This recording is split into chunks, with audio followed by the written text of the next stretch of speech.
binigyan ng karakter ni Kuya Ben, yung ama, siyang Diyos, yung anak, tayo. Ilagay natin sa kapanahon natin ngayon. Marami sa atin ang tumatawag sa Diyos. Bihirang bihira ang hindi umihingi ng kayamanan sa Diyos kapag sila'y nananalangin. At kung minsan, marami sa ating mga ibang ebanghelista ang laging sinasabi, humingi ka, ikaw ay bibigyan, siksik, liglig, umaapaw. Kaya ito ang panghuli nila. Kaya marami ang nawawala sa iglesia o simbahan ng Diyos ay dahil sa mga salitang ito. Pero, Kuya Min, ang Diyos pala kapag hiningi mo yung para sa iyo, ibibigay niya eh. Kahit ito'y kapapahamak mo. Marami sa ating mga kapatid na ibinigay ng Diyos ang kanilang inihingi. Saan sila napunta? Napawalay sila sa Diyos. Katulad ng nangyari sa alibugang anak na ito. Nakalimutan na nila ang Diyos. Nakalimutan na nilang tumawag sa Diyos. Nakalimutan na nila ring ang tungkulin nila sa Diyos. Pero kung titingnan natin sa pangyayaring ito,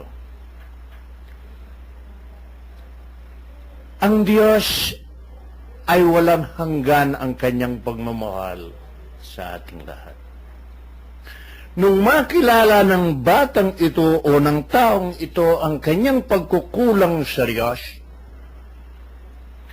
katulad ng pinaliwanag ni Kuya Ben kanina, hindi lamang siya nagsisi,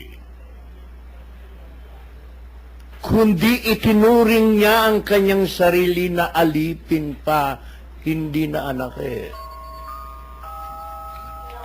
Ano pong ibig kong sabihin?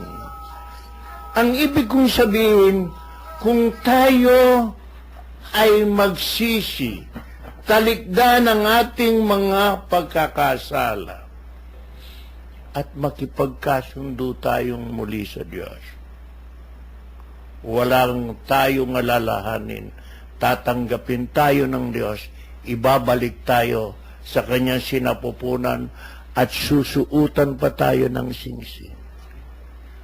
Ipagdiriwang pa niya tayo.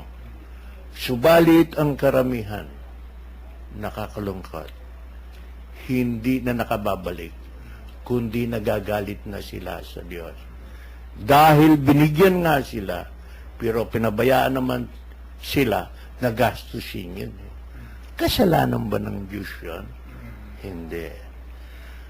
Kaya kung titingnan natin ito, Kuya Men, inihahalimbawa rin niya ng Diyos sa atin. Marami tayong mga kapatid kung minsan na nagkakasala sa atin. Handang-handang makipagkasundo. Handang-handang humingi ng tawad sa kanyang pinagkasalahan sa kanyang mga kapatid. Pero ang kanyang mga kapatid ay hindi andang magpatawad. Sana wag. Gayahin natin ang ating Ama na hinihalimbawa dito sa libugang anak. Kung ang ating mga kapatid na humihingi na ng tawad, gaano man ito kalaking pagkakasala sa atin, gayahin natin ang Amang nasa langit.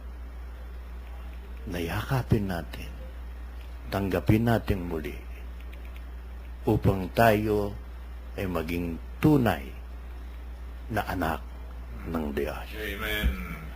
Maliwanag po na, nakikita siguro ninyo yung aral na binibigay ho sa atin dito sa Alibugang Anak.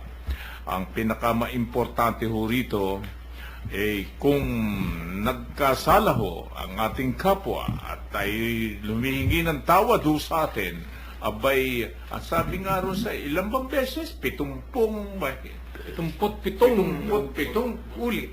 Kung magkasala, pumunta sa iyo, patawarin mo. Kung magkasala ulit, pumunta sa iyo, abay sa iba'y baka tabak na nga.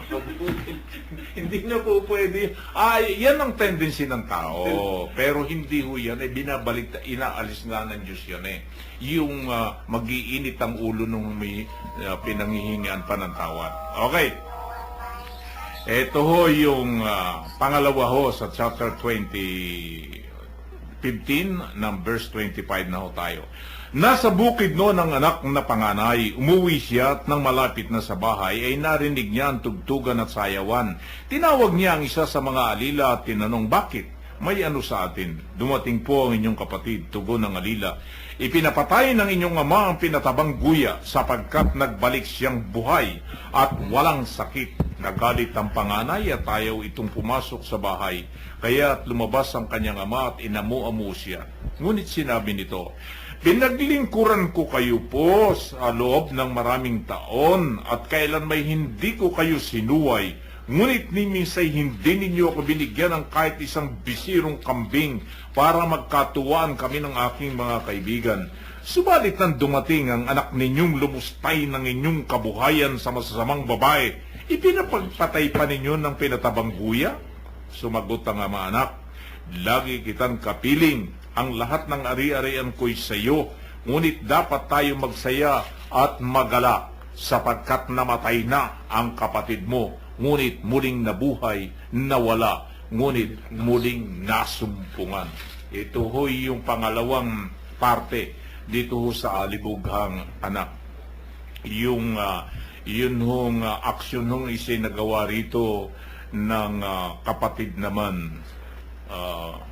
Abay talagang kumagkaminsan nagaganap po ito Abay kumagkaminsan hindi ba ganyan ang mga tendency talaga ng tao?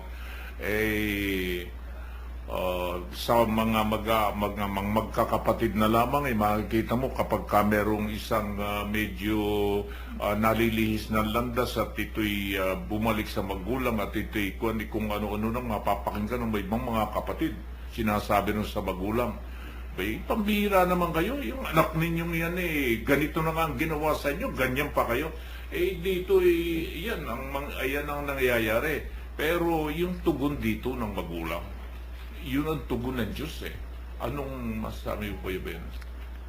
Ito yung sanang pangatlong karakter. Kanina po, dalawang karakter lang yung pinakita natin.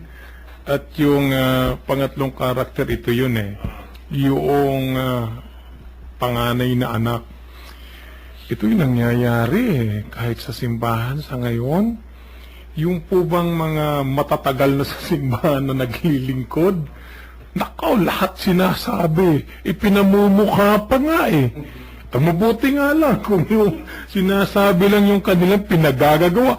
Abay, pinamumukha yan sa mga bago na kami noon ay napakaraming ginawa. Tumulong kami. Ginawa na namin ang lahat. Ay, bakit parang kayo yata ang mas malakas kay Father? Hindi, ito po talaga tunay na karanasan natin na kung magkaminsan, yung mga laging matatagal na kasama sa loob ng simbahan, yun ngayon ang maaangas. Yun yung maaangal ngayon sapagkat ang alam nila, sila yung pinakamatagal na talaga sa loob ng simbahan, itong karakter na ito. At sinasabi naman niya ng pari, alam ko naman yung mga ginawa ninyo, matatagal na kayo rito, kayo lahat ang mga ganito, kayo nagsilbi rito ng matagal, sana kayo ang makaunawa. Ayun yung totoo nangyayari yan.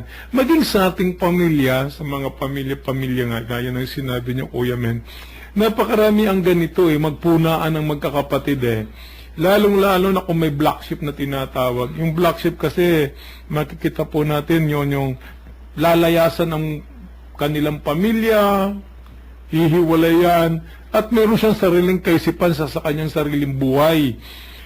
At kung magkaminsan, ang black sheep hindi